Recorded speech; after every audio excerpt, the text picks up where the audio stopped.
a continuar esta noche. Gracias por seguir con nosotros. Vamos a escuchar las declaraciones del comisionado de la CICIG de cómo funcionaba parte de la estructura y sobre todo el papel de exsecretarios del presidente dentro de la misma. Según se revela en las conversaciones que César Medina sostiene con el señor Gustavo Martínez, su gran amigo.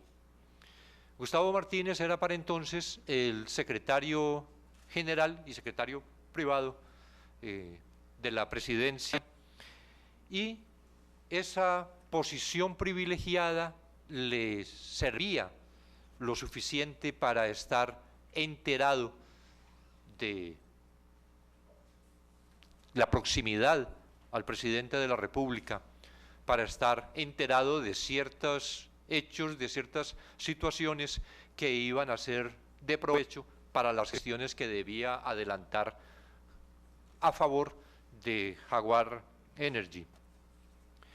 Con esto se podía, por ejemplo, como se documentó uno de los eventos, se podía, por ejemplo, que el señor Martínez hiciera incluir en la agenda del presidente de la República una reunión con representantes de Jaguar Energy, y bastaba, todo digo, absolutamente documentado, bastaba entonces que el señor Córdoba le requiriera al señor Medina la necesidad de una urgentísima reunión. Medina contactaba a Gustavo Martínez y Gustavo Martínez ya se encargaba de ver cómo lograba instalar en la agenda del presidente esa reunión. Las conexiones del ex secretario de la presidencia y yerno de Otto Pérez Molina, el presidente, lo ubicaron en el escenario de poder como una persona influyente. Un ejemplo de esto es la injerencia de Gustavo Martínez en la SAT. Gustavo Martínez gozaba de privilegios de todo tipo en el organismo ejecutivo, mismas que le facilitaban influir en la agenda del presidente Otto Pérez Molina. A ello se suma la preponderancia de la figura de Martínez, al ser yerno del gobernante. Tanto así que para llegar al presidente se debía contar con el visto bueno del poderoso secretario. Ejemplo de ello es una carta proveniente de la Superintendencia de Administración Tributaria, de fecha febrero de 2012, en donde se da respuesta a una petición del propio Martínez. El entonces secretario general solicitó la asignación de una persona de la SAT para atender toda clase de temas fiscales. La SAT respondió asignándole para esta labor a Anthony Segura Franco, secretario del sindicato de la SAT y actualmente detenido por el caso de la línea. Con ello Martínez tenía conocimiento privilegiado sobre todo de las devoluciones fiscales. Este jueves la CICIG y el MP señaló a Martínez de pertenecer a una red de tráfico de influencias para incidir en decisiones presidenciales favorables a cambio de prebendas. Por unas elecciones en paz, reportó Ben Keichin. Un poco más sobre quién es Gustavo Martínez. Gustavo Adolfo Martínez Luna es un abogado y notario, miembro del Partido Patriota, exfuncionario de gobierno y familiar político del presidente Otto Pérez Molina. Martínez fue nombrado en 2012 como secretario general de la presidencia por el gobernante Pérez Molina. Desde su cargo, conocía temas legales y administrativos del organismo ejecutivo, la redacción de acuerdos gubernativos, por ejemplo. En junio recién pasado renunció al puesto para no desgastar al gobierno del Partido Patriota, pues adujo que sufría un ataque mediático. En 2014 se postuló como candidato para magistrado de la Corte Suprema de Justicia, pero falló en su aspiración por oposición de la sociedad civil, quienes criticaban que su cercanía con Pérez Molina no garantizaba la independencia de poderes. A Gustavo Martínez también se le conoce como el yerno, debido a que está casado con la hija del presidente Pérez Molina. Por tal motivo se asegura que el exsecretario es uno de los principales hombres de confianza del mandatario. Por unas elecciones en paz, Dulce Rivera y Jorge Hernández. Por su parte, el vocero presidencial Jorge Ortega dio a conocer la postura oficial del presidente de la República en cuanto a las últimas capturas que involucran a su yerno Gustavo Martínez, exsecretario, como ya dijimos, general de la presidencia. El Ejecutivo en este momento, ante los acontecimientos de hoy en la tarde, vuelve a manifestar el respeto por las leyes, el andamiaje jurídico vigente en Guatemala. Son señalamientos los cuales tiene que enfrentar el licenciado Gustavo Martínez en forma individual. y fue uno de los motivos por los cuales él se separó del Ejecutivo para poder enfrentar cualquier señalamiento que hubiera en el futuro inmediato, y que el día de hoy pues fue conducido por el Ministerio Público en función de los señalamientos. ¿El presidente le manifestó a usted en estos momentos cómo se siente en cuanto a conocerle esta noticia? Bueno, es una situación en la cual pues hay una cercanía con el exsecretario privado de la presidencia. Independiente de esto, pues él pone a disposición todo aquello que requieran las autoridades competentes para que este caso sea resuelto lo antes posible, y por supuesto el licenciado Gustavo Martínez pues pueda lograr su libertad. Queremos exponerle ahora cómo se desarrollaron estas capturas de los implicados en este caso. La CICIG y la Fiscalía Especial contra la Corrupción efectuaron una serie de allanamientos para cumplir con 12 órdenes de captura. 6 de ellas se hicieron efectivas y fueron trasladados a la torre de tribunales.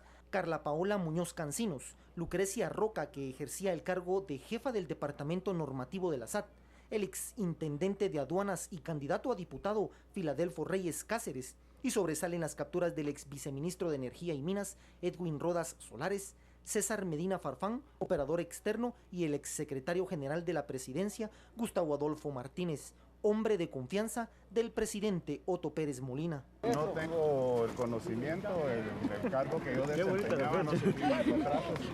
Vamos a esperar a ver y esperamos que se logre. ¿Ha tenido comunicación con el presidente Otto Pérez Molina? No, ninguna.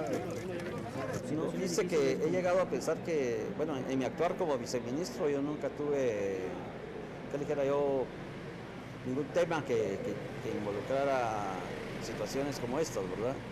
Y como miembro del Consejo Directivo del INDE, suplente, tampoco. Los exfuncionarios capturados son sindicados de pertenecer a una red de ilícitos y de tráfico de influencias.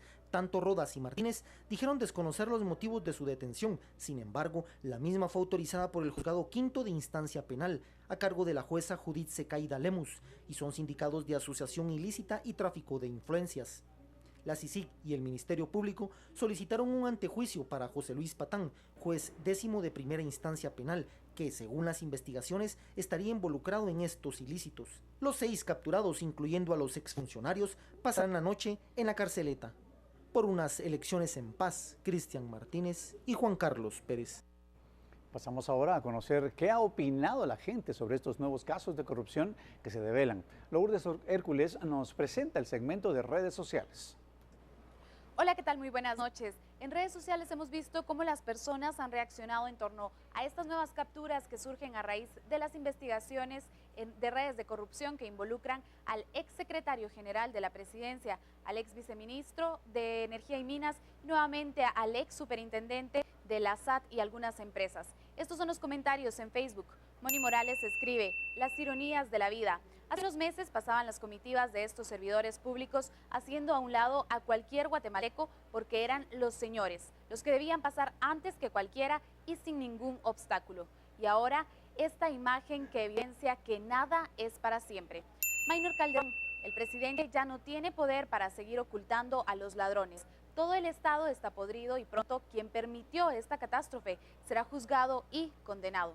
En Twitter, Melina Morales opina respecto a la desvinculación del presidente con los casos y dice: por supuesto que tenía que estar enterado, que por intereses propios no hiciera nada es otra cosa, pero tuvo que estar enterado. Y agrega: además, él es tan culpable como ellos por contratarlos. Culpable, que renuncie. El Mesoamericano 2015 escribe: CICIG continúa presentando pruebas de que el sistema está secuestrado. La sociedad civil debe ejercer el cambio. Recuerde que su opinión es siempre bienvenida en nuestras redes sociales. Lo invitamos también a que visite nuestra página web guatevision.com, en donde también puede seguir desde cualquier parte del mundo nuestra transmisión en vivo. Soy Lourdes Hércules, hasta mañana. Y continuamos conversando esta noche con la licenciada Temaldana, fiscal general, jefa del Ministerio Público, y los guatemaltecos somos suspicaces.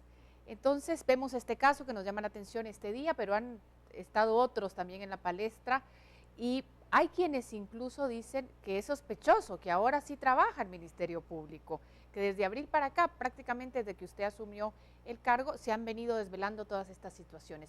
¿Por qué ahora sí y antes no? ¿Cuál es la diferencia? Yo puedo referirme al año que llevo en el Ministerio Público. ¿Por qué antes no? Pues sería una respuesta que tendrían que dar quienes han estado como fiscal general. En mi caso, desde que asumí, lo dije con mucha claridad que iba a tratar de fortalecer al Ministerio Público, pero que además iba a trabajar en coordinación con la Comisión Internacional contra la Impunidad en Guatemala, puesto que la comisión está instalada en el país por una petición del gobierno de Guatemala hacia Naciones Unidas, y es un mecanismo internacional que debemos de aprovechar.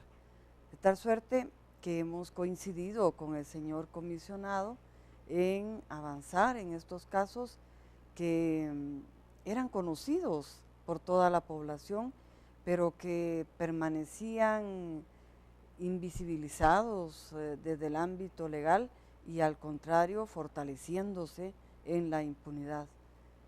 De tal manera que entonces decidimos avanzar en estos casos, pero yo también he estado trabajando en ese fortalecimiento del Ministerio Público, la Fiscalía contra la Corrupción, que ha sido muy criticada.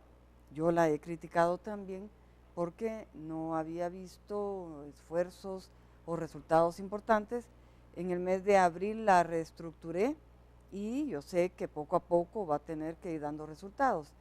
Mi estrategia entonces en este momento es que FESI, que es la Fiscalía contra la Impunidad, y la Comisión Internacional contra la Impunidad, trabajemos casos para desarticular estructuras criminales incrustadas en el Estado de Guatemala, como nos hemos dado cuenta, y que la Fiscalía contra la Corrupción trabaje especialmente casos individuales que también hacen mucho daño en el tema de corrupción. Sabemos que la corrupción afecta a las personas más pobres.